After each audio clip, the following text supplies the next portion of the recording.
Welcome to The World Awaits. Travel tales to inspire your wanderlust. I'm Kirsty Bedford, journalist, editor and travel writer. And I'm Belinda Jackson, author, travel journalist and columnist, and we're your weekly co-hosts. Welcome back to The World Awaits. How are you all? Hi everyone, how's your week been, Belle?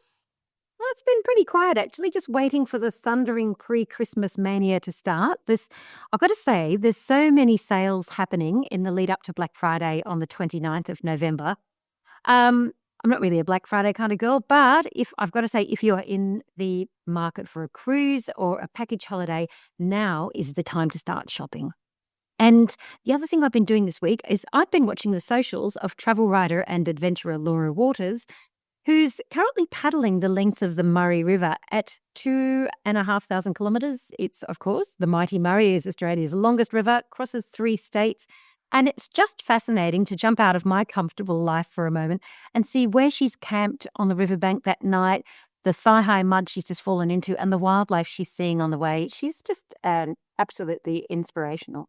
Yeah, and she's doing it all solo. So, such a remarkable woman. And we interviewed her way back in episode 25 about her epic adventure walking the length of New Zealand, where she had an epiphany while she was walking and she gave up her corporate life to become a full-time adventurer and travel writer. And she's also an inspirational speaker too. So, scoot on back and take a listen to that if you want a bit of travel inspo. And so what else have you been up to, Belle?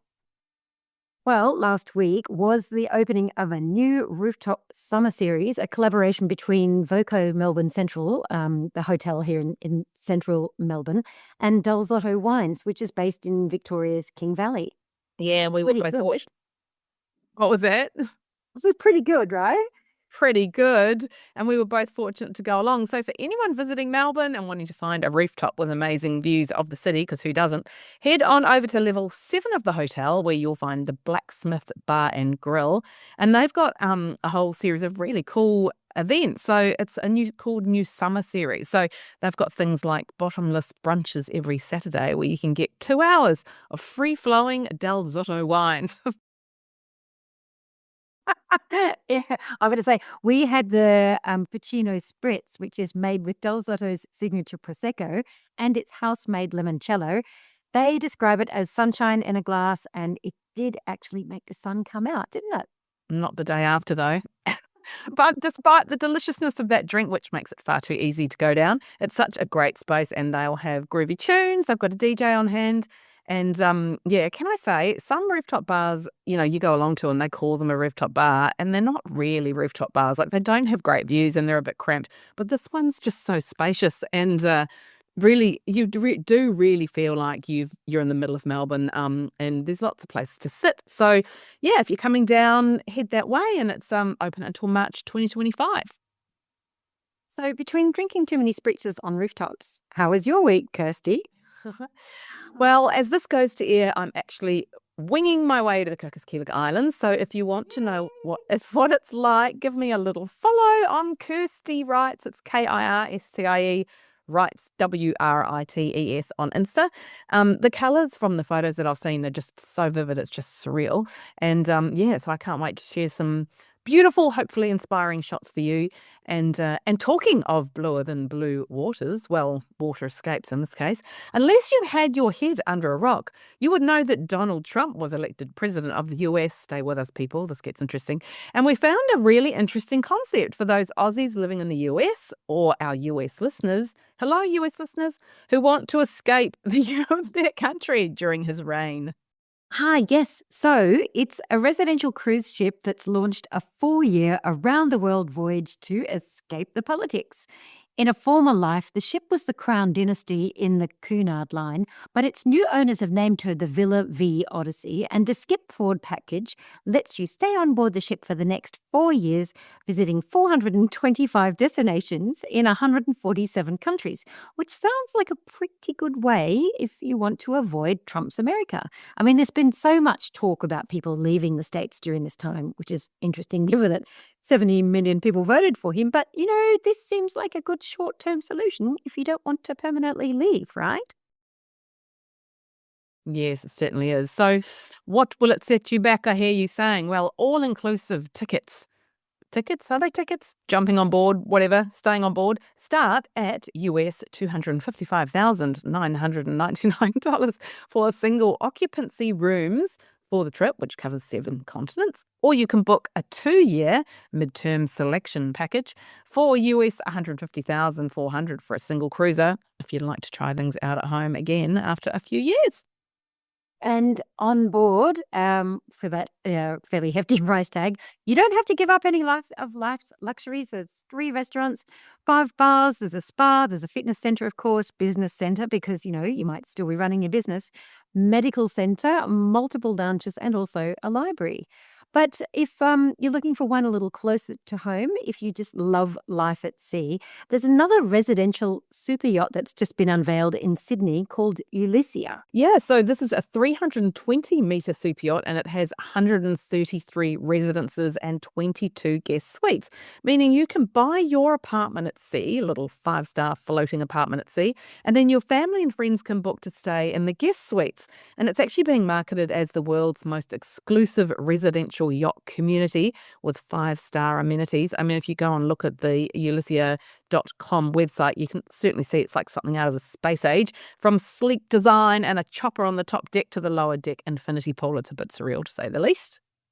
Yeah, and there's also, there's that other residential super yacht, the World, which has had a lot written about it in the past, that launched in 2002, actually. Ages ago. And at 644 feet, it says it's the planet's largest private residential yacht, which is not a bad way to retire and see the world. If money was no option, would you do it, Kirsty? Look, I get why people would. I love that you could visit so many countries. It's like any cruise, right? And also but this one you can have family pop on and off. And obviously it would feel a bit more like home because you just, can set up your own sort of interiors. But is it for me? Probably not. But hey, if you throw me a cool 10 million, anything can happen, right? What about you? Well, you know what? If you just wanted a life at sea, you could always just join the Navy, right? You're listening to The World Awaits. Subscribe through our website at theworldawaits.au. Anyone who loves design would know Stuart Membery, who's one of the world's most celebrated designers, who splits his time between Bondi and Bali. Starting in the fashion industry as head designer of Esprit, he now designs furniture, fabrics and accessories, is an artist, and he has also launched a boutique luxury villa in Bali where you can stay called Pineapple Hill. This week he talks to me about the evolution from design to travel and reveals some insider tips of where you should go on your next trip to the popular tropical destination. Welcome to the show, Stuart. Oh, hello, Kirsty. It's so great to have you on The World Awaits. Let's start by tell us a bit about your background as a designer. Simply, what can I say? I left school, went to NIDA, and I don't know if everyone knows what NIDA is, but that's the National Institute of Dramatic Art in Australia. Upon leaving NIDA, I traveled, and then I ended up in California in the States working for a clothing company. The clothing as their designer, as their head designer. We subsequently changed the name of the company to Esprit, which became an international juggernaut. I left Esprit to start my own fashion brand, and I returned to Australia in 1983, started the Stuart Membery clothing label, and that ran for about 15 or so years. Eventually sold that to Country Road Maya, and on retiring, I came up to Bali and to retire and just to paint. I'd had an exhibition in Australia, and I wanted to continue my painting. Retirement lasted about 3 months, and then I hung out my shingle here in Bali. I'm doing architectural work. And the architectural work lent itself to architecture and interior design here in Bali. We then, we couldn't find any products to furnish our projects we were doing, so we created a furniture company, and in turn we created a textile company and a lighting company, a cushion company. So we've got all of those businesses running in Indonesia, and moreover now we're working globally. So 70% or even more, 80% of our work is offshore. So we're now we're now doing architecture and interior design decoration globally, but for the most part, we're doing it in Australia, throughout Asia and the Middle East. Wow, some retirement, hey? So how long have you been living in and working in Bali now? And what made you then decide to want to create Pineapple Hill? And tell us a bit about what that is. Well, I've probably been here probably about 24 years, I think. Mm. I just came up to Bali not long after the infamous Bali bomb. Um, and so the reason for Pineapple Hill, so we've been creating architectural and interior design projects globally. Um, I had bought this property. It wasn't a brand new property from scratch. We found an old place that we thought had good bones, and we could renovate it to be our look. So primarily, we wanted to create an environment or a home that reflected our interior design style, our architecture style, and we wanted to fill it with our products. So our clients could actually not only have a great holiday in Bali, live inside a very sophisticated villa, but it also reflected all the pieces and showcasing all the pieces from our collections. Wow, that's incredible. So you called it Pineapple Hill. Why did you call it Pineapple Hill? Well, the pineapple is an international symbol of welcome. It's used all over the world in many countries in the Caribbean, everywhere, as an international symbol of welcome. And so because of that, we called it Pineapple Hill. So basically, it's a welcoming icon. And tell us a bit about the property and how did you find transitioning from, what was supposed to be retirement and from an extensive design background into the travel industry?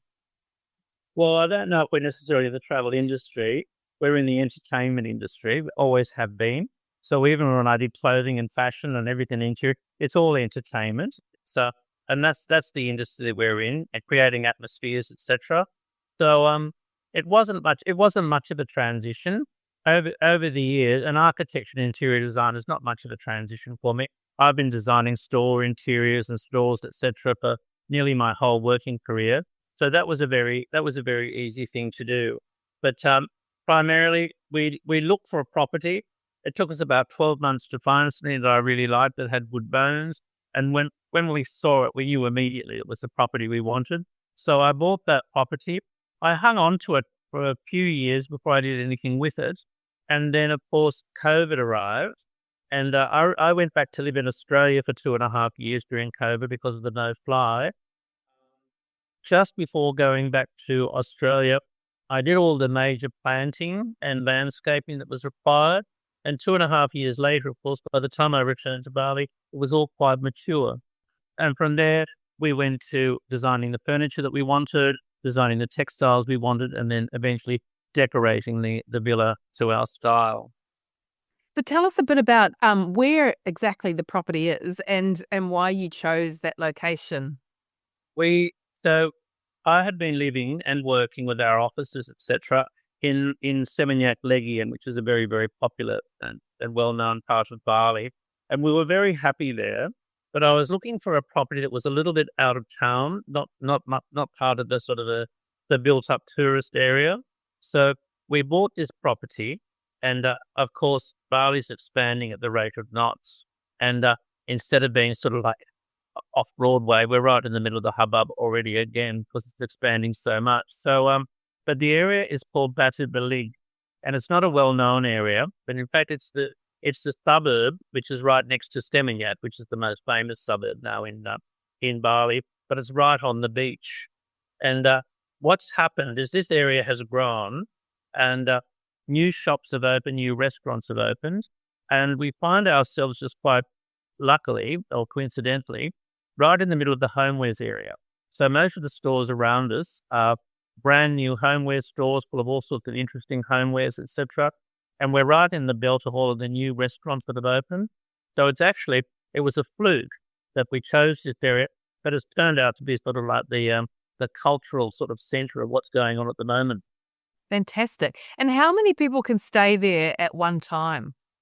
It's 4 bedrooms and it sleeps up to 8 people.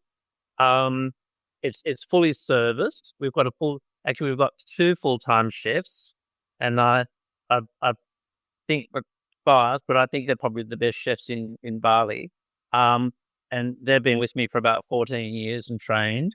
And then we have housekeeping. So altogether in the villa, we've got about 6 staff looking after our guests when they arrive. So guests don't need to do anything; just need to plop themselves on the beautiful sofas or onto the day beds by the pool. Wow. And do you have any plans of having another property, or will this be it? No, no, no, no. I'd really love to have another one. It's just a question of, and it's quite easy and a lot of fun to operate. And we really enjoy welcoming all the guests that come. From time to time, I get to meet them if that's what they want to meet me, and that's rather lovely. But because it's been so easy, I'd love to do another one. It's just a question of time, because at the moment we're full on with our projects of our architecture and interior, and plus globally distributing our furniture and textile lines. So, how have you found? So, you returned to Bali, obviously. Now, are you spending most of your time there? No, am I or not? I don't know. I mean, I'm on the boat. I seem like I'm an EM at the time. I'm traveling constantly. I've got projects on all over the place. I've got a project in Europe. I've got one in Florida. I've got 2 in Australia. I've got one in Singapore. So we're actually on the hop these days. So, tell us a bit more about Bali. So, obviously you love it there. Otherwise, you wouldn't have launched those businesses, and obviously your beautiful property. Originally, it was love at first sight. Then after a little while, you start to miss the comforts of home because they weren't here. You start missing the variety in the stores, etc., because there wasn't a great variety of food products, etc. But now it's changed so much, I remember the old stories in the 70s that people even had to bring their own toilet rolls to Bali, But these days, when you go to the supermarket, you've got about 7 different brands of truffle oil. So I mean, there's everything you could possibly imagine here. But the restaurant scene here in Bali, I think it would be very, very difficult to beat it in any other city in the world. That's incredible. Bali does get a bit of a bad rap, and also the Balinese, tend to have issues sometimes with Australians who a certain type of Australian who visits Bali. Has that changed, or what? No, Kirsty, Australians have issues with Australians. There are Australians and there are Australians, okay? And I just think because it was such a cheap destination for people to come, perhaps some of the tourists that came up here weren't what we could say as civilized as they could be. So they sort of gave other Australians a bad rap. But no, pretty much. I've just found that the Balinese welcome everybody here. They're a beautiful, beautiful race of people. They're very gentle. They're very happy, and very, very welcoming. So I think there's no issue there. What are some of the things that are the best things, or what do you think if people come to Bali, that are some of the things that maybe people might not know about, but given you've been there so long and that you have property there, what are some of the things people should do? I understand. I think one of the big surprises is that just little by little over the evolution of Bali since I've been here, the level of sophistication in Bali is now quite extraordinary, and it's on par with any city in the world, really, and with the facilities and what's available. The thing that I love most about it, it's Bali is like one big resort, really. It's a vacation destination, and I'm sure, as you know, when you go on holidays, you kind of leave all your baggage behind, and you just take optimism with you when you go. So everybody's on holiday, everyone's enjoying themselves. The tourists are smiling. It's very, very optimistic, and sort of living in that vacation environment, working even in that vacation environment, is just wonderful. And what are some specific things that you think people should put on their travel to-do list in Bali if they are coming over for the first time? Really, it's so diverse. It's really hard to say. I mean, it depends. People coming for the first time. Well, for the first time, I think they should just follow their nose and just go where they want to go. They don't even need to do much research, because I think just the fact that it's culturally different from Australia or from any country they're coming from, I think that's enough in itself. I think if they've got small children, there's lots of things to research. There's different activities for children. There are different clubs for children, etc. For people in their late teens and early 20s to 30s, the club scene in Bali is absolutely on par with the rest of the world, Miami and Ibiza, you name it. August and September is kind of like club season in Indonesia, or in Bali anyway, and that's wonderful. The beaches are wonderful. Surfing is absolutely some of the best surfing in the world. And then for me, it comes down to the restaurants and sort of catching up with all your friends. The restaurants here, I mean, I haven't seen all the restaurants. There are so many new ones that have even opened since COVID, which are amazing. There's just not enough hours in the day to get to them all. Our listeners are quite seasoned travellers. So what about some of the things to do that maybe some of the people who've been there multiple times may not know about, or in specific areas or specific things that people can do? So what's happened now is Bali originally was an area called Sanur. Sanur is one of the oldest areas for tourists and travellers. Sanur then sort of segued into another area called Nusa Dua. And Nusa Dua is a little bit older now, and it's got all the golf clubs and what have you, and all of the original established hotels like the Aman, etc., the Hyatts. And now, little by little, then Seminyak grew out of that, and Seminyak became the groovy area. And now it's even segued into other areas now. We've got Canggu, and Canggu is up and coming. Canggu is a very popular surfing destination. It's very popular with younger people. The stores in Canggu are sort of like geared up to young people. The clothing stores there, the surfing stores there, the restaurants there are all absolutely wonderful. I love going over to Canggu. And then there's another area which was a very, very desolate area, which was called Uluwatu area. And the first of the very big hotels like the Bulgari, they built up there. The Ritz-Carlton built up there. And there wasn't much of an infrastructure. But more recently, I've just made a trip up there, and the infrastructure there is extraordinary. Everything's now available in that area. So basically, the Bali has divided itself into many, many areas. So I think when people come on holidays now, and also I can't forget Ubud. Ubud is right up in the hills, and that's kind of like the cultural center of Bali. And so when people come here, I don't think in one trip they could possibly see it all. I think they'd need to have a look at the areas of Ubud, Seminyak, Uluwatu, Sanur, to see where it is they'd love to come. And they've all got different personalities. The Seminyak area is sort of like medium quiet. The Sanur is very quiet. The Uluwatu area is like very, very fast, and a lot of clubs, etc. So there's so many different aspects of Bali now to choose from. Well, it's been great talking to you, and your property sounds like it's in the perfect spot for those who love design and want to be just slightly out of the on the beaten track, slightly off the beaten track. But as you say, the cities are expanding, but we're running out of time now, so unfortunately we're going to have to come to an end. So I'm going to ask you the question we ask all of our guests, which is, what's the most bizarre thing that's ever happened to you on your travels? I think possibly the interesting people that you meet. I don't know if it's bizarre or not, the interesting people you meet. I remember as a younger person, I was flying to Mexico.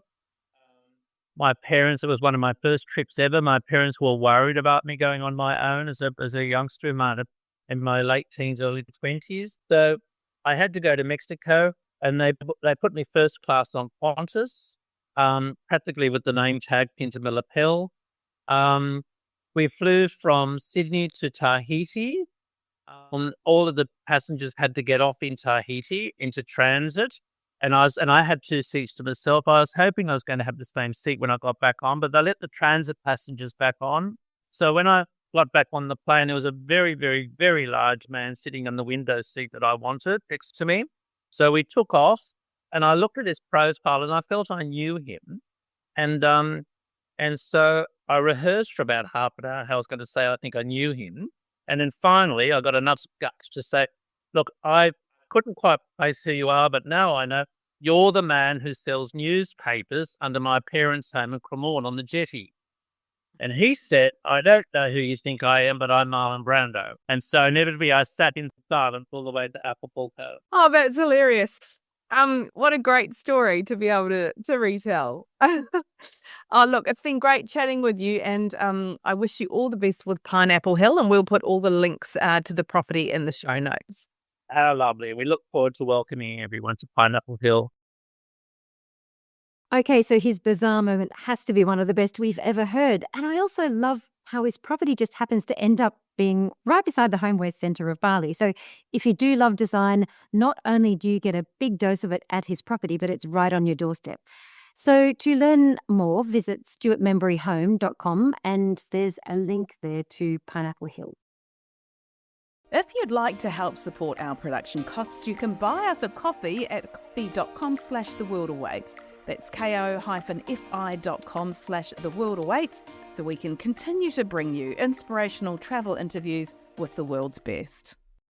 Our tip this week is where to go to find the best vineyards. So the World Best Vineyards has revealed this year's top 50 wine destinations, and even if you aren't a wine fan, these are some of the most picturesque places in the world.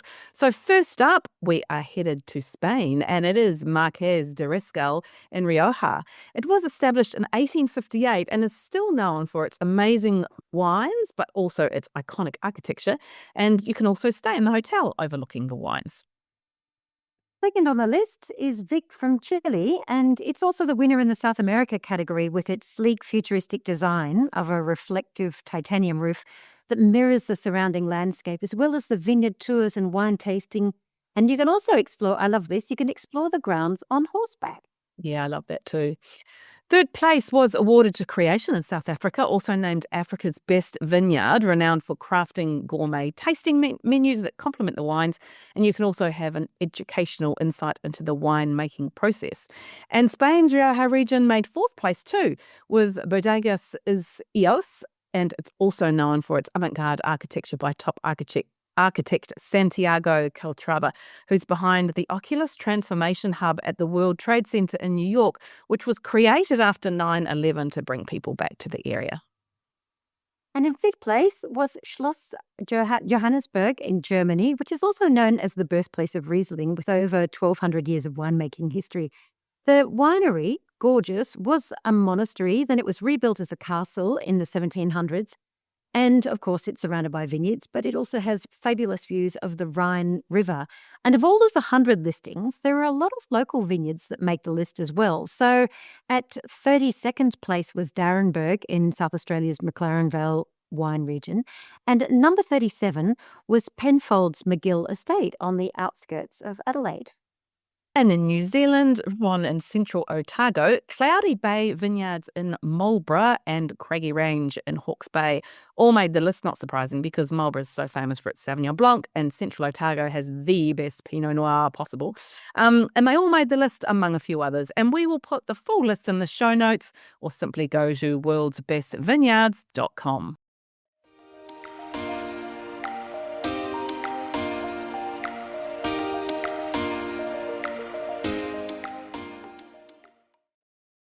Next week, my guest is none other than the esteemed rock music genius Glenn A. Baker. I was looking for someone to talk about road tripping in the US, and when I spoke to him, he said, why not do a road trip with a musical bent? So tune in to hear his suggestions of driving through the US to find some of the most iconic music destinations in the North and in the South. He's done not one, but two itineraries for us, so tune in for that next week. Yeah, that sounds really interesting. And please give us a rating and review on Apple Podcasts. Click on our profile, scroll down to the bottom to ratings and reviews and hit those 5 stars. And if you're on Spotify, go to our main page and click the 3 dots underneath our photo. Or please just simply drop us a line. We love hearing from listeners and you can reach us at hello@theworldawaits.au. That's a wrap for The World Awaits this week. Click to subscribe anywhere you listen to your favourite pods. And where can people find you, Kirsty? I'm at Kirsty Wrights on Instagram. That's KIRSTIE Wrights, WRITES. And where can people find you, Belle? You can find me at globalsalsa.com or on Insta at global_salsa. Thanks for listening. See you next week.